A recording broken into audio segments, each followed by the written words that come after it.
Hi, Gloria Regan here, 9 a.m. Pacific time out in California. Must be later where you are or earlier. But anyway, today I want to talk about health and avoiding environmental toxins in the home.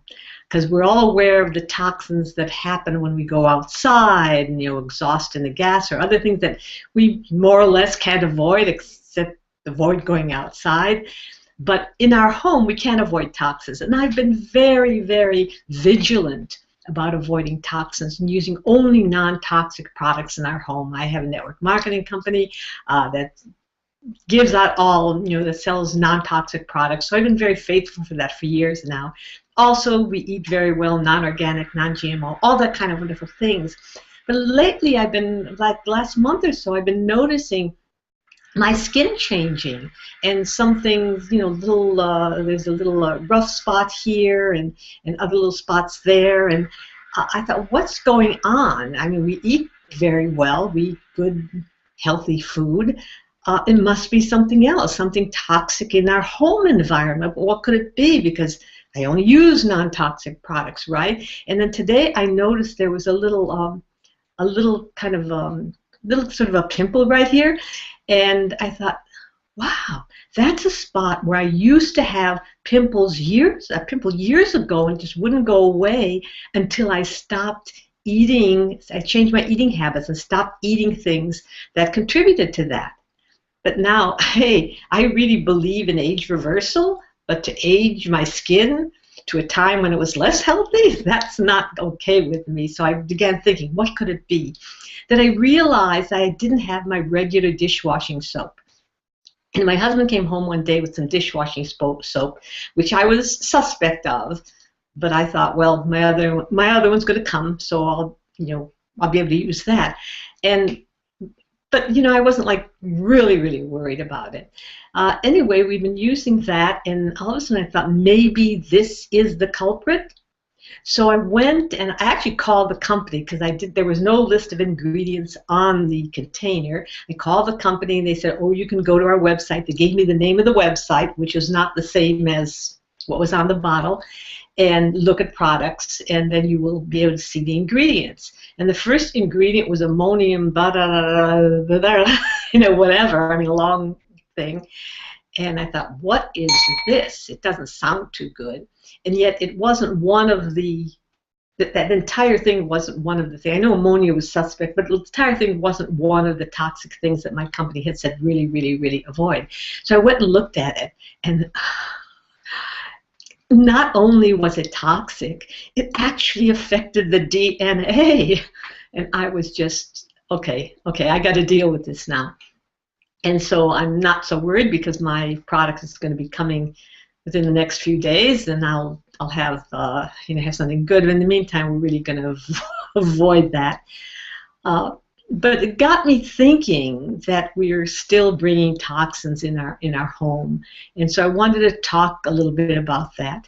And so I did some further research, and there's so much more about this, and it's on the internet. You can look it up and see what all the kinds of things are. But even Forbes magazine, I had to click on that link. Forbes magazine, the big magazine for business builders, and we are business builders and entrepreneurs, some of us who are listening to this. And I thought that, wow, let me see what Forbes has to say about this.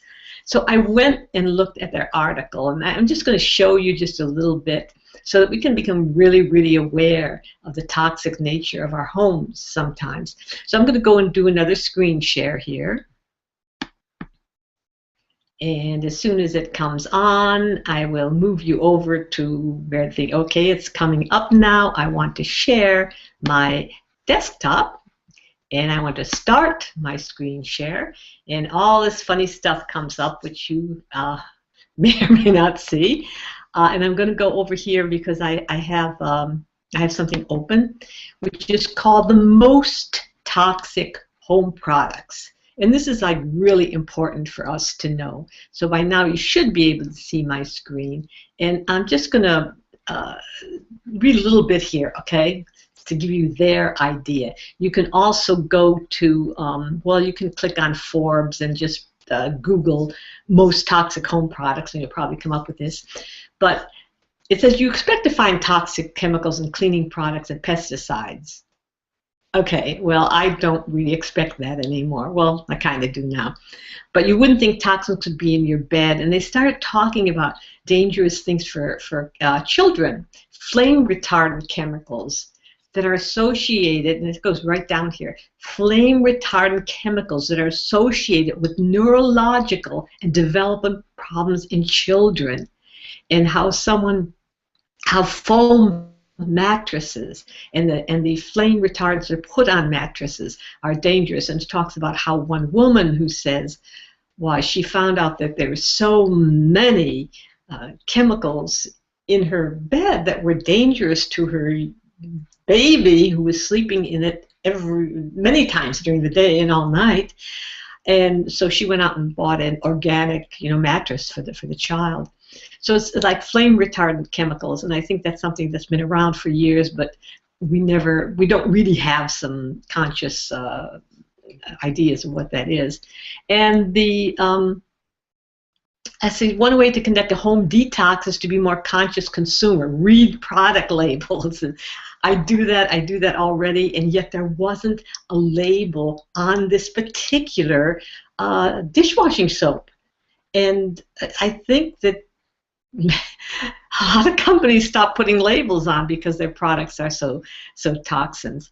So anyway, I just wanted to bring this to you. I know some of you out there are really health conscious and already know this kind of stuff, but some of you may not know this kind of stuff, so I thought it'd be a good time for me to do that.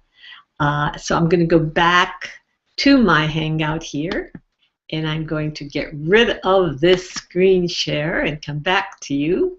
And here I am again.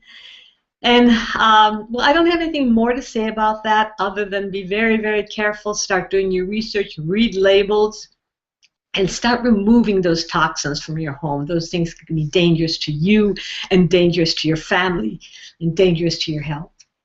So thank you for coming here, and I'll be back again tomorrow at 9 a.m. Pacific time, and hope you can join me back then. Thank you. Bye.